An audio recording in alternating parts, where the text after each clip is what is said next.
اور اس کی بڑی ڈیٹیل سے ان کی جو ہے وہ انہوں نے بات کی ہے کہ جاٹ کہاں رہتے تھے، زد قوم جو ہے وہ کہاں رہتی تھی، ان کے عربی پر ان کے اثرات کیا ہیں، اور عربوں اور جاٹوں کی باہمی معاشرت، باہمی تعلقات، باہمی ان کی قوت شوکت ساری جو ہے اس میں بات کی۔ اس کے بعد دوسری قوم مید جو ہیں وہ بھی یہاں کے سندھ کے رہنے والے تھے جو جا کے عرب میں آباد ہو گئے۔ اسی طرح سیابچہ وہ بھی سندھ کی ایک قوم تھی جو کہ وہاں پر عرب میں رہنا شروع ہو گئی۔ اور اسی طرح سے ایک اور ساورہ ایرانی فوج جو تھی اس میں بھی بہت سارے ہندوستانی، سندھی اور ہندی وہاں پر کام کرتے تھے، فوج میں تھے، تو وہ بھی عرب میں جا کر جو ہے وہ انہوں نے رہائش اختیار کر لی۔ دوسرا جو اس کا بڑا اہم ٹاپک ہے اس کتاب میں، اس میں انہوں نے یہ ڈسکس کیا ہے کہ عرب میں جو ہند و سندھ کی چیزیں عرب میں جو تھیں، ایون کہ انہوں نے اس کی ڈیٹیل سے بات کرتے ہوئے نبی صلی اللہ علیہ وسلم کے زمانے میں جو چیزیں مشہور تھیں، یعنی کھانے پینے میں، جیسے زنجبیل جسے ہم ادرک کہتے ہیں، اور مسالہ جات جس میں کالی مرچ اور لونگ، الائچی، جائفل، یہ ساری چیزیں، اور مشک جو کہ سندھ کی بڑی مشہور خوشبو تھی جس کے بارے میں نبی صلی اللہ علیہ وسلم کے بہت سارے فرامین ہیں، نبی صلی اللہ علیہ وسلم نے خود بھی اس کو جو ہے وہ مشک کو استعمال کیا ہے۔ تو نبی صلی اللہ علیہ وسلم کے زمانے میں یہ چیزیں وہاں پر عرب میں مشہور تھیں، ان کے بارے میں ڈیٹیل سے انہوں نے بات کی ہے۔ اور سندھ کے انڈسٹریز کے حوالے سے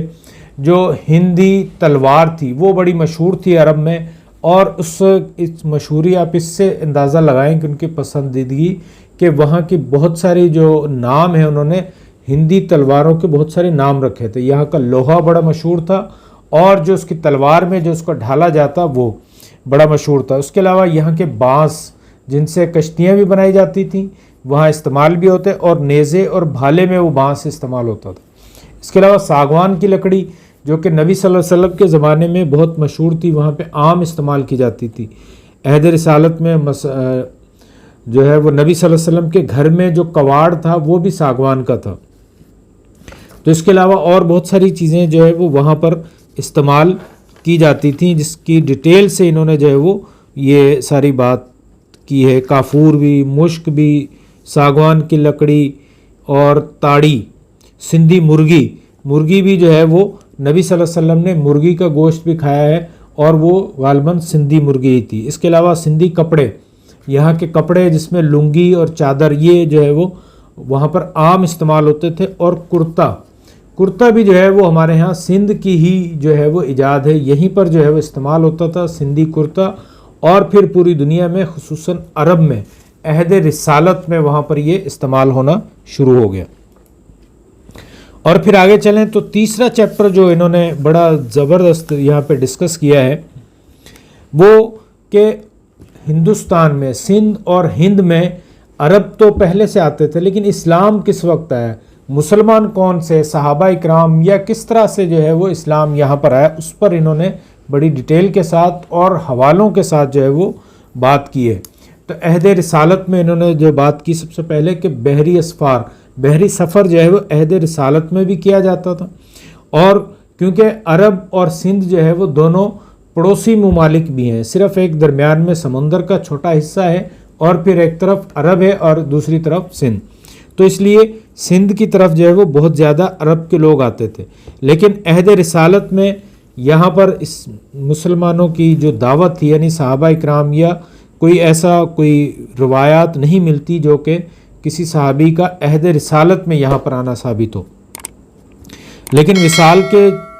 وصال نبوی کے چوتھے سال جو ہے وہ ہندوستان میں صحابہ اکرام کی تشریف آوری کے بارے میں روایات یہاں پر ملتی ہیں۔ اور اس کے بعد پھر سن 15 ہجری میں تھانہ یعنی بمبئی اور بھڑوچ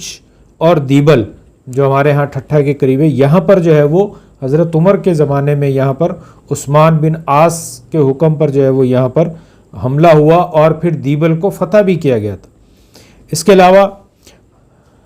جو ہے وہ خلافت راشدہ میں جو ہے وہ مختلف تعلقات جو ہے وہ یہاں پر رہے، مختلف صحابہ اکرام بھی یہاں پر آتے رہے، اور مختلف لوگ بھی یہاں پر آئے۔ تو اس طرح سے سب سے پہلے جو ہے وہ وصال نبوی کے چوتھے سال جو ہے وہ صحابہ اکرام کے آنے کی یہاں پر سندھ میں آنے کے جو ہے وہ روایات ملتی ہیں، اور پھر 15 ہجری میں جو ہے وہ یہاں سندھ کے اوپر باقاعدہ حملہ بھی کیا گیا، ہند کے اوپر، اور پھر یہاں جو ہے وہ اسلام کا بول بالا ہونا شروع ہو گیا، مختلف تاجر بھی یہاں پر آئے، وہ رہنا شروع ہو گئے۔ تو اس لحاظ سے یہ کتاب ایک بڑی اچھی کتاب ہے جو کہ محققین اور خصوصاً سندھ کے حوالے سے جن کو دلچسپی ہے، عرب اور ہند کے تعلقات کے حوالے سے، ان کو اس کتاب کو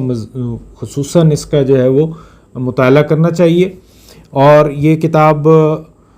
تخلیقات بیگم روڈ لاہور کی پبلش ہے، اور اتنی زیادہ قیمت بھی نہیں ہے، پبلیکیشن بھی اچھی ہے۔ تو یہ آج کا جو ہے وہ ریویو اسی کتاب پر تھا۔ تو نیکسٹ ہم انشاءاللہ نیکسٹ بکس کے حوالے سے حاضر ہوں گے۔ بہت شکریہ، اپنا ڈھیر سارا خیال رکھیے گا، مجھے بھی اپنی دعاؤں میں یاد رکھیے گا۔ السلام علیکم ورحمۃ اللہ وبرکاتہ۔